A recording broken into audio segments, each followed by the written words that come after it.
11월 27일 목요일 뉴송아의 온라인 큐티를 시작하겠습니다. 오늘 큐티의 본문은 창세기 14장 1절부터 12절까지고요. 제가 오늘 읽을 말씀은 12절 한 절의 말씀입니다. 소돔에 거주하는 아브라함의 조카 롯도 사로잡고 그 재물까지 노력하여 갔더라. 아멘. 오늘 여러분들과 함께 나눌 큐티의 제목은 말씀의 렌즈로 주어진 상황을 바라보십시오입니다. 말씀의 렌즈로 주어진 상황을 바라보십시오입니다. 샬롬. 오늘도 말씀을 묵상하기 위해 이 시간을, 이 자리를 마련하신 여러분들 축복합니다. 여러분, 코로나19가 정말 심각해진 상황입니다.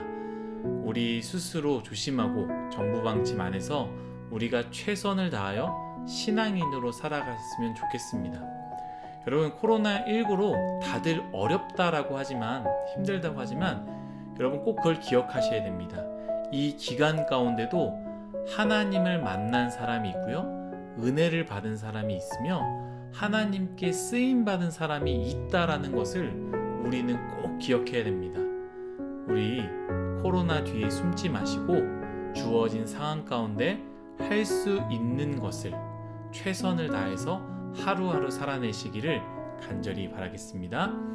오늘 말씀은요, 갑자기 뜬금없이 주변 나라들의 전쟁으로 이야기가 시작됩니다.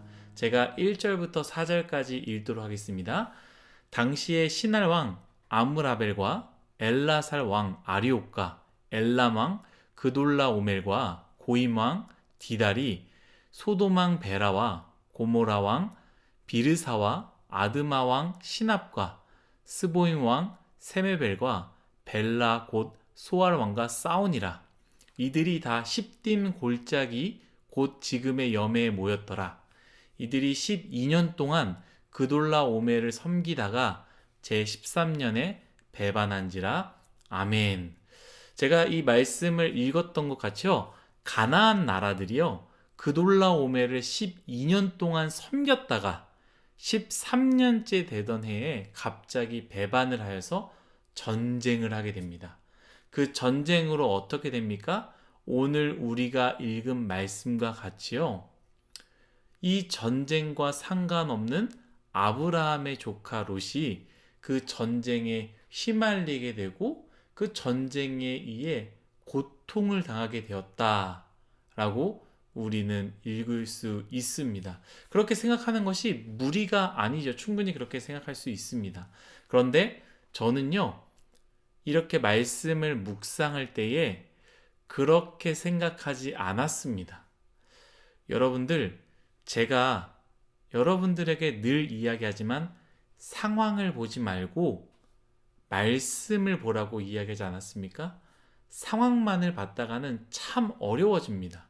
왜냐하면 그 상황은 바뀌지 않을 것처럼 보이고요, 그 상황이 내 마음을 참 힘들게 만들기 때문입니다.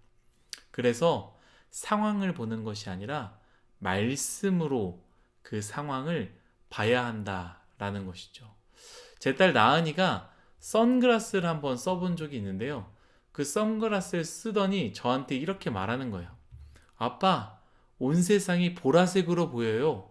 아빠 얼굴도 보라색이야 라고 엄청 웃었습니다. 이처럼 모든 상황을 그대로 보는 것이 아니라 말씀이라는 렌즈를 껴서 상황을 봐야 한다는 것이죠. 우리의 육신의 두 눈으로 볼 때 우리에게 주어진 상황은 결국에 육신으로밖에 볼 수 없습니다. 우리의 육신의 눈은 어떻습니까? 물질을 보고 힘과 능력을 보고 쾌락을 보고 겉모습만 보지 않습니까?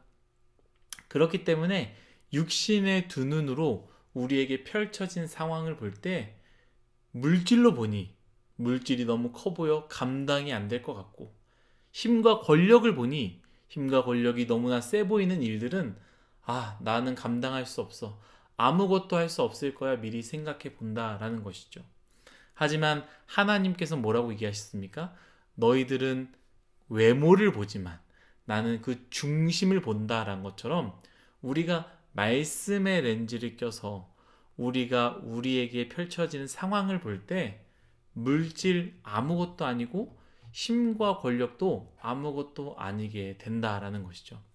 다시 말씀으로 돌아와서요. 오늘 주어진 이 말씀을 볼 때 롯은요. 그냥 전쟁의 피해자로 그 상황을 해석할 수 있습니다. 그러나 앞에서 이야기했듯이 롯의 상황을 말씀이라는 렌즈로 볼 때는요. 롯은 전쟁의 피해자가 아니라 하나님께서 롯을 향한 두드림이 시작됐다라고 볼 수 있다라는 것이죠. 오히려 소망을 보는 것이고요. 롯에 대한 희망을 보게 되는 것입니다. 저는 먼저 롯에 대해서 묵상했습니다. 롯은 어떤 사람인가? 아브라함이 떠날 때에 아브라함과 함께 떠난 사람입니다. 그리고 아브라함과 함께 있음으로 인해 복을 받은 사람입니다. 여러분, 롯이 잘한 것은 아무것도 없습니다. 롯이 무언가를 했기 때문에 롯의 재물이 많아진 것이 아닙니다. 롯이 딱 하나 잘한 것이 있는데요. 무엇이냐? 하나님을 따랐던 아브라함을 잘 따랐던 것입니다. 그리하여 아브라함이 하나님께 제단을 쌓으면 함께 쌓고, 아브라함이 하나님께 감사하면 함께 감사하고, 그저 아브라함을 따라다닌 것 그뿐이다라는 것이죠. 여러분, 여기서 우리는 하나의 메시지를 얻을 수 있죠. 우리의 신앙이 때론 아직 연약하다면 아브라함과 같은 사람을 가까이 하십시오. 그것이 복입니다. 아브라함과 같은 사람이 누구입니까? 사람이 아니라 교회라고도 생각할 수 있습니다. 내 믿음이 연약하고 아직 하나님이 누구인지 잘 몰라도 교회 안에 머물면 그 자체가 복이다라는 것이죠. 아직은 신앙이 없어서 확신이 없지만 교회 안에서 함께 예배를 드리고 교회 안에서 함께 봉사를 나누는 것, 그것만으로도 하나님이 너무 기뻐하신다라는 것이죠. 여러분, 아직 신앙이 연약하십니까? 믿음이 부족하십니까? 그때 교회 안에서 교회를 떠나지 마시고 교회 안에 머물기를 축복합니다. 문제는 롯이 부유해지자 어떻게 했습니까? 롯이 부유해지자 아브라함과 좀 다툼이 있지 않았습니까? 그래서 이 함께 지낼 땅이 좁다, 떠나자라고 하지 않았습니까? 그래서 롯은 아브라함을 떠났습니다. 여러분, 이 부분이 참 중요합니다. 잘 생각해 보셔야 됩니다. 롯은 단순히 아브라함을 떠난 것이 아닙니다. 롯은 분명히 아브라함을 떠났지만, 아브라함을 그냥 떠났지만 실제로는 아브라함이 믿고 있던 하나님마저도 떠나게 되는 사건이다라는 것이죠.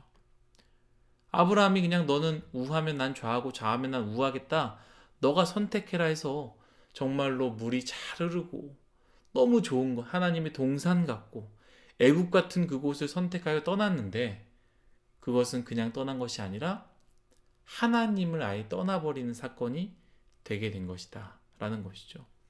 더 이상 롯의 삶은 하나님과 관계없는 삶이 되었고요.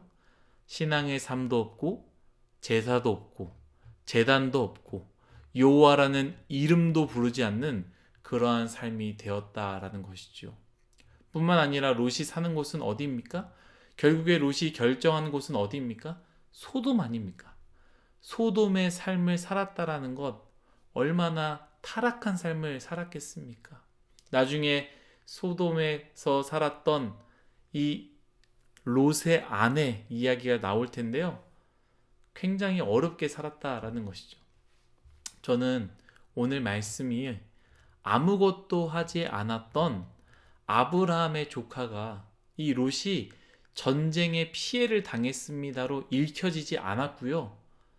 저는 말씀의 렌즈로 보니 이 말씀을 어떻게 읽었느냐?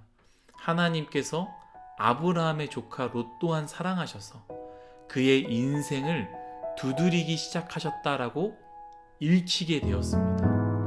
로사, 사랑하는 로사, 소돔의 삶에서 벗어나 나를 찾으라. 나는 아브라함의 하나님이면서 동시에 나는 너의 하나님이다. 이 말씀을 전쟁이라는 것을 통해, 고통이라는 어려움을 통해 롯에게 말씀하시는 것 아니겠습니까?